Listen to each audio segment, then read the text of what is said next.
Americanuck Radio. News, opinion, and a little irreverence from both sides of the 49th parallel. This is Americanuck Radio with Mike Phillip.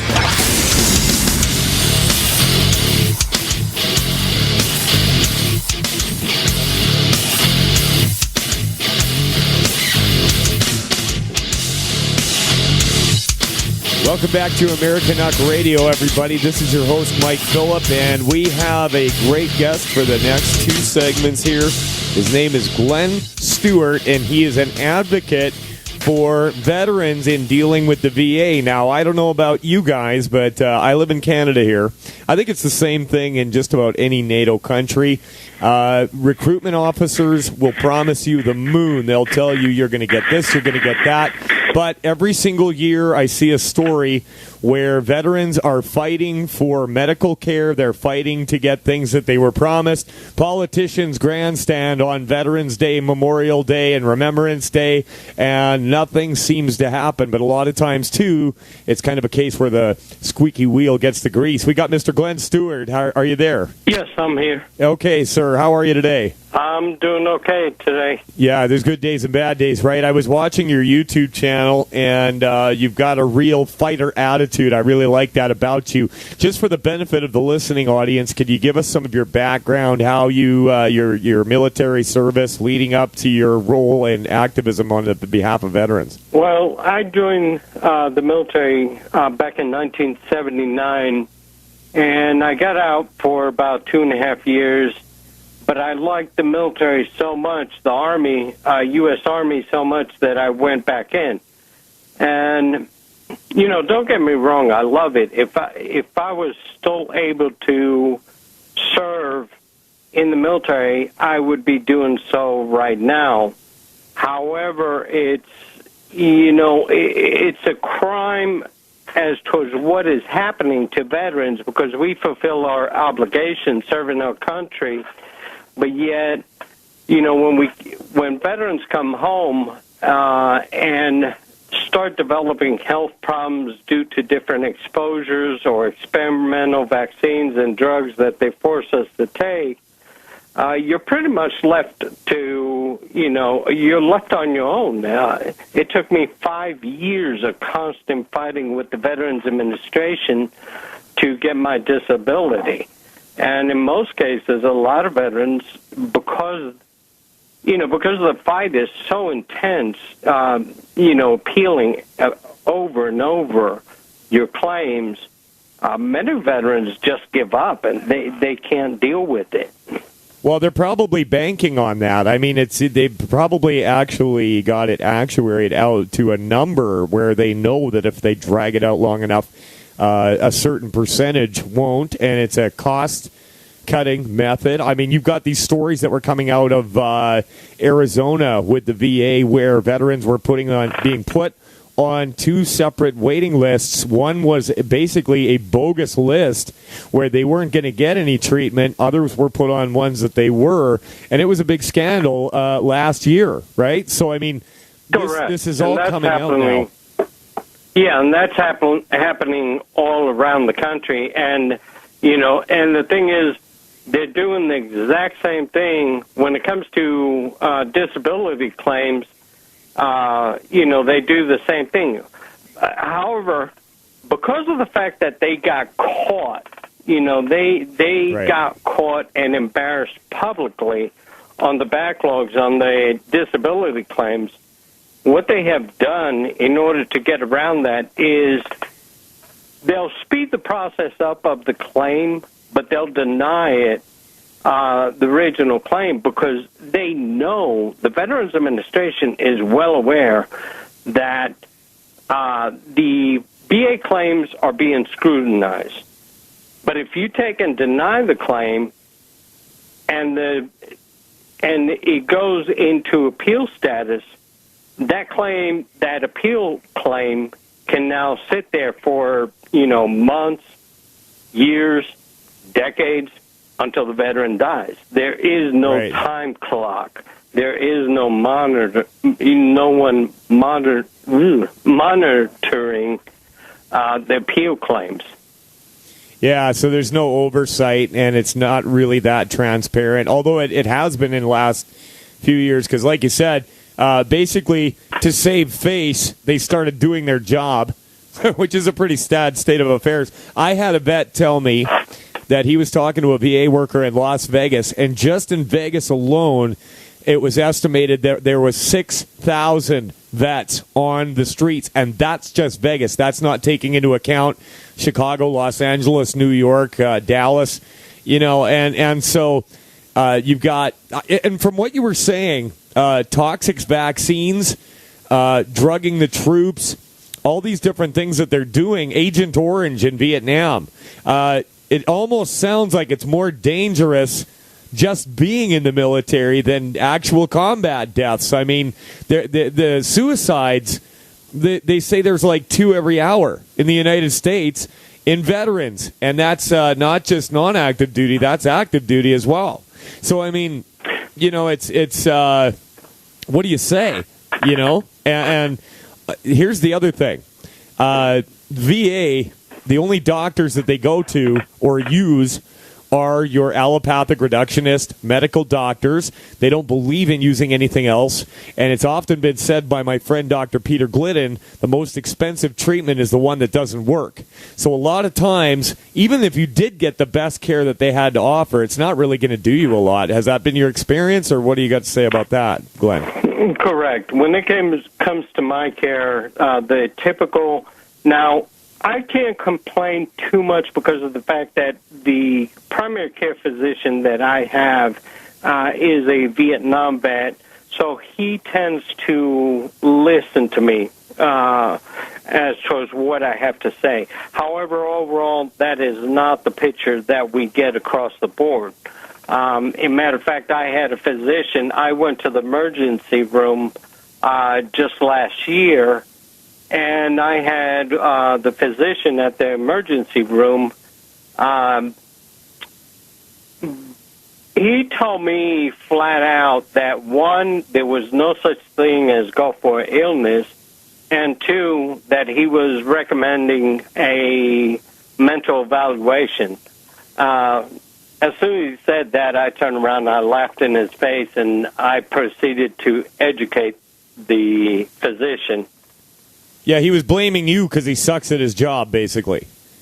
Exactly. Blame the victim. And, the thing is, when it comes to VA care, a lot of times, in general, when we talk about Gulf War illness, not only VA doctors, but civilian doctors also, they have a tendency of treating the symptoms and not the ailment. The doctors these days have become very disconnected with their patients. They have really, they don't try to figure out, okay, well, why is this happening? Instead, it's more of a, well, what are your symptoms? They go off a checklist, and then if once the checklist is done, you get pushed a prescription. I was on 14 different medications at one single time. Yeah, that does not surprise me.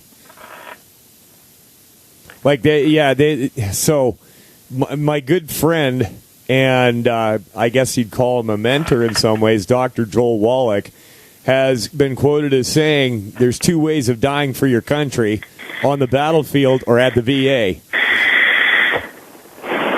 That's correct. So that's the situation, yeah. And putting somebody on a select serotonin reuptake inhibitor because they've got joint pain is absolutely not going to help the problem. And a lot of times it's been linked to the very suicides that they're worrying about within the military. Glenn, we're going to bring it back after this short break. Mike, and Super Don on Americanuck Radio. Back with Glenn Stewart after this.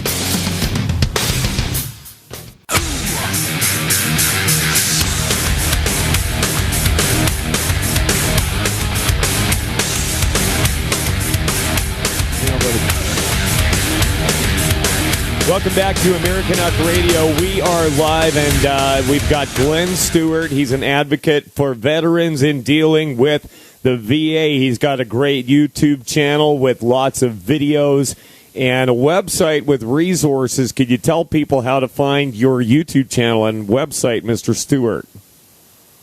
Yeah, on YouTube, it's going to be youtube.com/user/Gulf War Illness 1. And that's all. Gulf War Illness is all together. And then the Gulf War Illness 1 on YouTube. Correct. And then the advocacy page is, the website, the advocacy page is plus.google.com/the +Gulf War Syndrome Advocacy. And you've got resources on there for people that are struggling to get the VA to respond to them?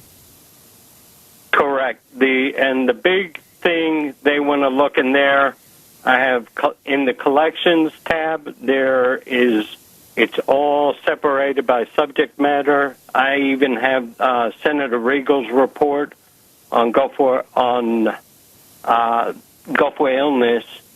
I mean, there's everything in there, even evidence from that, yes, Iraq did, in fact, have WMDs in there. They did have WMDs.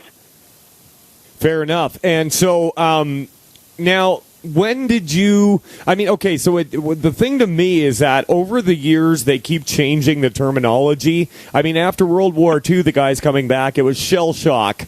And then it was, it's gradually evolved to PTSD. So they know, and they've known for a long time, that war leaves residual mental and physical scars on people. What did you notice happening with Gulf War syndrome? Like, what were the first signs and symptoms that something was going terribly wrong, Glenn? Well, the very first thing that I noticed was when I was in the military, I used to be a very fit individual. I used my PT score, was right around close to max. I was always only like maybe 6 points off from maximized score. I was in very good health. I hardly ever got sick. But once we got back, immediately I started noticing memory loss, fatigue, headaches, constant headaches, digestion problems, and so on. But however, back then in 91, the symptoms were very mild and they were very sporadic. They weren't as intense as they are now.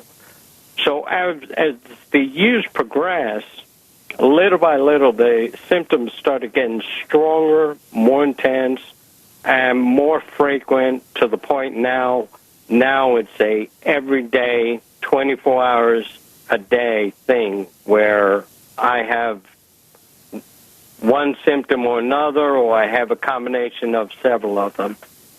So it's just getting worse and worse as time goes by. So you had a VA doctor tell you that it was all in your head and basically you're nuts and we need to send you for a psych evaluation.